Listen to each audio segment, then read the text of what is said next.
Postmodernism is one of those terms that you just hear everywhere these days, whether it's in conversations or on podcasts or critiques or whatever it may be. But what the hell does it even mean? It gets talked about so much, but generally just sort of glossed over. So what does it actually mean? What is postmodernism? Well, it's an intellectual movement that was born in the aftermath of the modern age. So to understand postmodernism, you first have to grasp what it was sort of reacting against, which is modernism. Modernism finds its roots in the Enlightenment movement, and it held firm to the belief that through reason and science and progress, humanity could understand the world objectively. It held that there were universal truths out there, and that the grand narratives of history and of science and morality would be the very tools that would guide us to a better and more prosperous future for us all. But the mid-20th century brought doubt, to say the least. 2 world wars, the rise of global capitalism, the sheer complexity of the modern world, and so many other things led people to ask, what if these so-called truths are just narratives we told ourselves to feel in control? What if progress wasn't inevitable, but a convenient story that masked exploitation and oppression? And from these doubts arose postmodernism. So postmodernism says that there is no singular objective truth. All knowledge is contingent on your perspective, your culture, and your history. It questions the authority of grand narratives, those sweeping, all-encompassing stories that promise to explain everything. Whether it's science, religion, or ideology, postmodernism asks, who gets to decide what is true? Who benefits from these truths? Because often, those who claim to have the answers are also the ones with power. So, thinkers like Jean-François Lyotard were at the forefront. He famously declared a suspicion of meta-narratives and argued that these overarching stories were losing their credibility. Jacques Derrida, another key figure, gave us Deconstruction, the idea that language, texts, and even beliefs contain contradictions that make them impossible to pin down with any fixed meaning.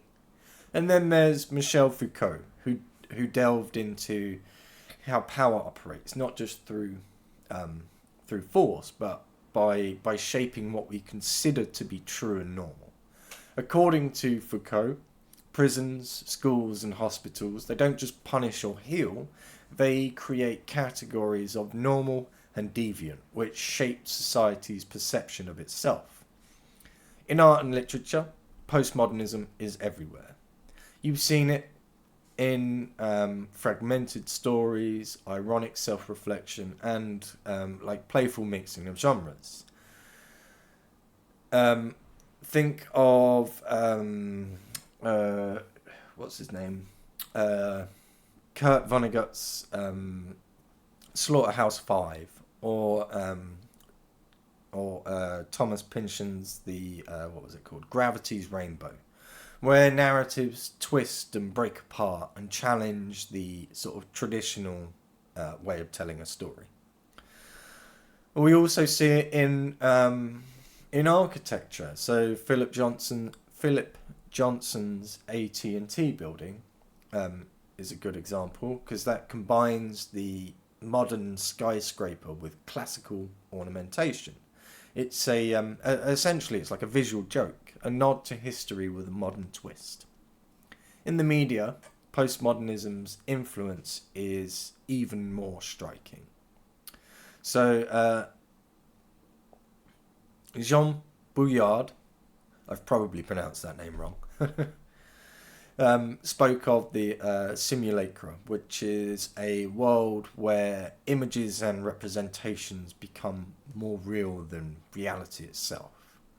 So today, in a world of social media where life is essentially filtered, curated and staged, Bouillard's ideas feel more relevant than ever. And you can see parallels of Bouillard's ideas in The Matrix. Although Bouillard wasn't a fan, it was his ideas that the idea of The Matrix was sort of built upon. So what are the arguments for and against this postmodernist view of the world? Well, postmodernism does have its supporters. So its critique of power and universal truth encourages us to think critically, to question who decides what's normal or true. By rejecting absolute truths, it makes space for marginalized voices, offering a platform for those left out of the sort of traditional narratives.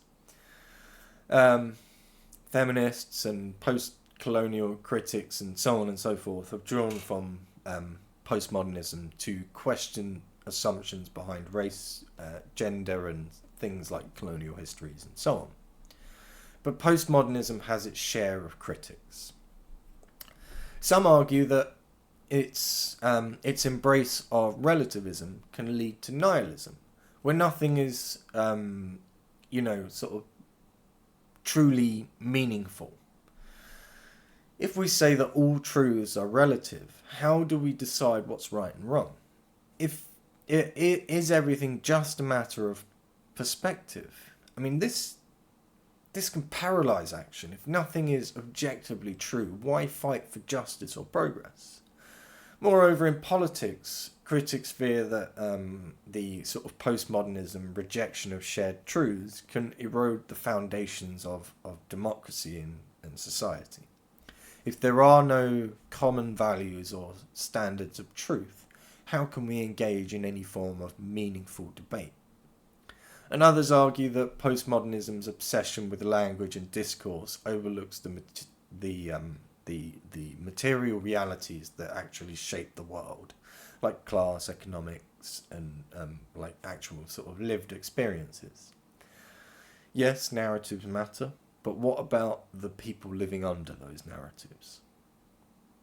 And of course, there is the criticism that postmodernism is self-contradictory. If all truth is relative, isn't that claim itself kind of a universal truth? If postmodernism denies fixed meaning, then what are we supposed to do with its ideas? It's like postmodernism gives you a map to nowhere and tells you to find your own way. It's a big problem, and it is